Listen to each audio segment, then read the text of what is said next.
We go to 9.3. We're going to go straight into separable equations, separable differential equations. Here we're going to learn how to solve. This is very exciting. Now that we've got the groundwork behind us, let's first define what a separable differential equation is. A separable differential equation takes a very special form. It's dy over dx equals g of x times f of y. So in other words, your derivative of y is equal to a function of x multiplied with a function of y. We get the name separable because it's like we're able to separate the x's and the y's. All of the x's go here, multiplied by all the y's there. Okay. We're going to begin just identifying what is a separable differential equation and what is not. Okay, so that's our first example. Separable, yes or no? Let's start off with this one right here. dy over dx equals x times cosine squared y. Is that a separable differential equation? Well, of course. X is your function of x. Cosine squared y is your function of y. So function of x times function of y equals dy over dx. Yeah. Okay. How about this one? Part B, dy over dx equals x squared plus tangent of y. Is that separable? No, because we're adding here and not multiplying, and yeah, that's just not going to be separable. Okay. Now that said, it's easy to get thrown off. Sometimes things really are separable that do not appear to be at first. So these were, like, sure, I mean, like, there's nothing to think about there. Here, nope. But in other cases, they might almost seem like a no, but you're able to manipulate them to get it in the right form. So let's go to maybe something like this. Y prime equals x squared y e to the 2x plus y. Okay, so first thing we notice is we've got y prime instead of dy over dx, but those are interchangeable, no big deal. We're really looking at the right side. Hey, x squared y e to the 2x plus y. This seems like a no.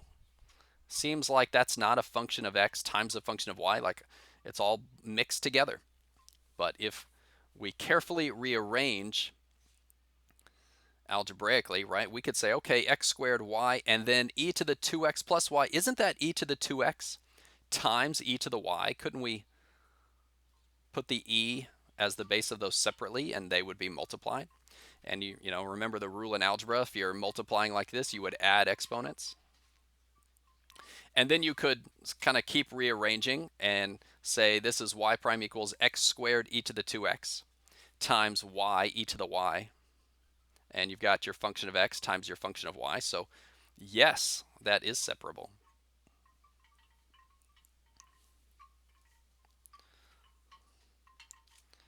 And I've got, I think, yeah, just one more of these. And I think I'm going to end up giving it away with my work off to the side. That's all right. I'll just show you.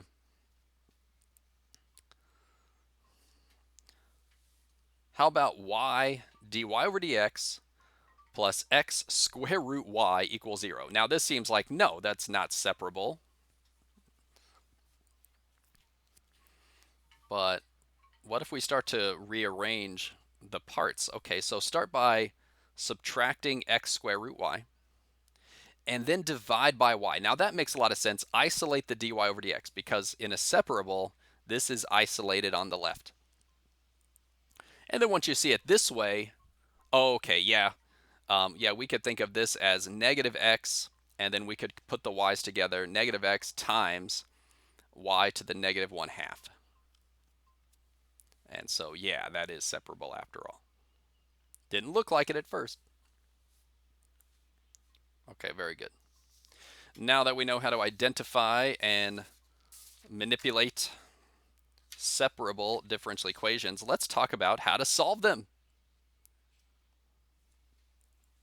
So I'm going to give you the general step-by-step approach.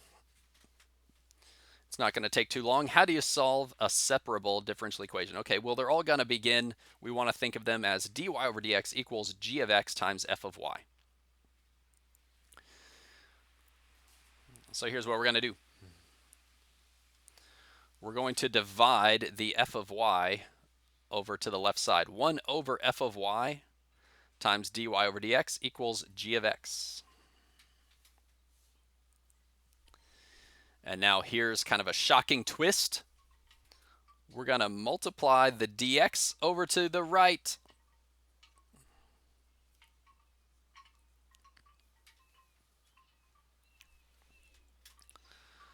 Okay, let me back up a minute. Looks like I'm getting ahead of myself. A lot of times we think of it that way. Technically, to be mathematically correct, here's what we're going to do. From this step, we're going to integrate both sides with respect to x. Okay, integrate with respect to x. Integrate with respect to x. And then notice that dy over dx times dx, those dx's cancel out. And you've got the integral of 1 over f of y with respect to y equals the integral of g of x with respect to x.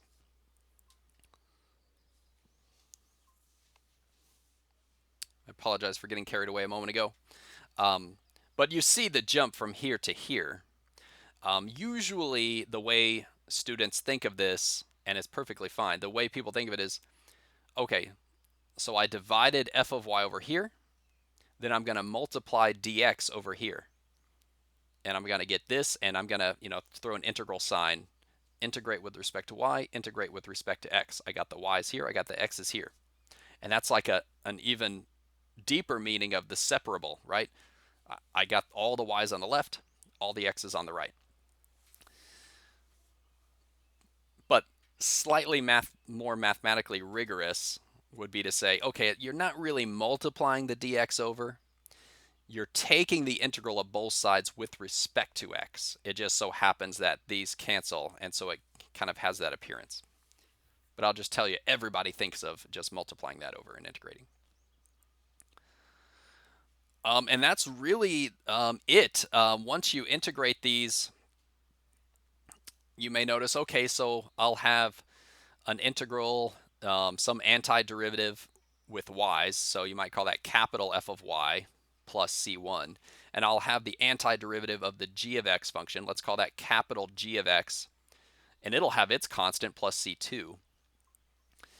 The reality is you really don't need constants on both sides. So this is the way we're going to write it. Capital F of y equals capital G of x plus c. Why is that? Why don't we need c's on both sides? Because you could always subtract this constant over here and combine it with this constant, which, what is that going to give you, right? Constant combined with another constant is just another constant, and it's all arbitrary. So c1 and c2 combined is just like c. So this is the way our answers will appear, something like that. I think we have time to do one. Go through the steps. This will be great. This will be the first time we solve a differential equation. Part A, dy over dx equals x cosine squared y. Let's go back to that first example. We're going to solve it. We're going to figure out the solution all on our own. Okay, so we notice it's separable, x times cosine squared y. Okay, so we're going to divide the cosine squared y over there. 1 over cosine squared y dy over dx equals the x. And then just think of multiplying the dx over here, x times dx, and then we're going to integrate both sides. And you want to do that in the same step to be mathematically correct. So multiply that dx over, so we got all the y's here, all the x's here, throw those integral signs on front. So we're going to integrate with respect to y, integrate with respect to x. Oh, also, you might have picked up on this by yourself, but 1 over cosine squared y, let's just think of that as secant squared y in order to perform the antiderivative. And this one's just going to come out right here. Antiderivative secant squared y is tangent y. Antiderivative of x is 1/2 x squared. And we put the plus c on the x side. So tangent y equals 1/2 x squared plus c. Now you notice I've circled this and I've called it an implicit solution. Let me push my paper up a little bit. This is a perfectly legitimate solution. However, there's something not completely satisfying about it. We haven't solved for y.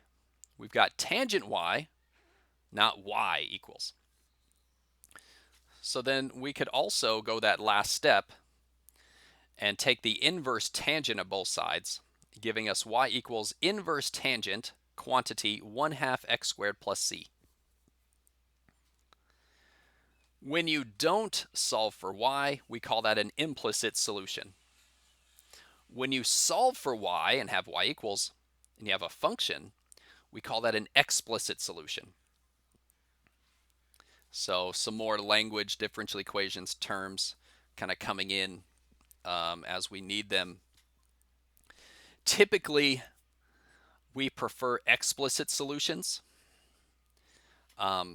although sometimes that's just not realistic, and in those cases we're perfectly happy leaving things as an implicit solution. Although here, very easy to take that inverse tangent and get that explicit solution.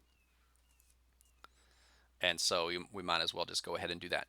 Also, another thing to notice, people can get tripped up with the plus c. Sometimes people get it in their head that the plus c just always goes on the end by itself. Not the case. In this example, right, taking the inverse tangent of both sides, plus c is on the right side. It's not just kind of floating out here, not really on the right side. No, it's part of the right side. So when you take that inverse tangent, that includes the plus c. It's not just the inverse tangent of 1/2 x squared and the plus c is just off on its own. No, it's part of that side, so it's got to be included in there. And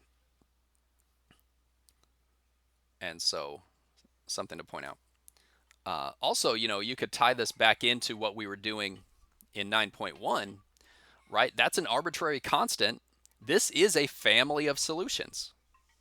We can put any constant we like right there, and any constant we pick is going to be a different solution of this differential equation.